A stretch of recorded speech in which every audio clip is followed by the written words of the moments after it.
এই তো বাবা। কিরে রাজু, তোর এখনো হয়নি বাবা? এই তো বাবা, আসছি।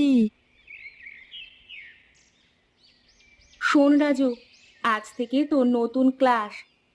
তাই স্কুলে গিয়ে কারো সাথে মারামারি করবি না। মাস্টারেরা যা বলবে মন দিয়ে শুনবি। ঠিক মতো পড়াশুনো করবি, মনে থাকবে? হ্যাঁ মা, মনে থাকবে। আজকে আমার নতুন ক্লাস, কি মজা কি মজা। আমি কিন্তু বড় হয়ে গিয়েছি, তাই তো মা? হ্যাঁ, তুই অনেক বড় হয়ে গিয়েছিস। যা, এইবার অনেক দেরি হয়ে গিয়েছে, বাবা তো ডাকছে তোকে। হ্যাঁ, যাচ্ছি।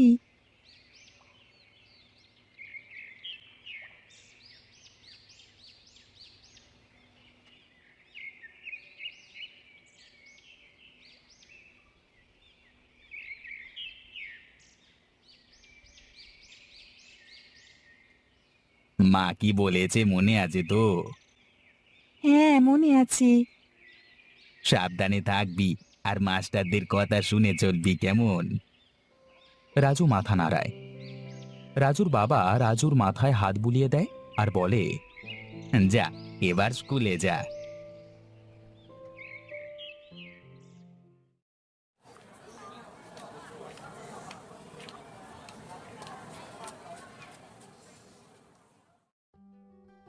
সবাইকে নতুন খাতা কিনে আনতে বলেছিলাম, তা সবাই নতুন খাতা এনেছো তো? তাড়াতাড়ি খাতা বের করে বেঞ্চির উপর রাখো।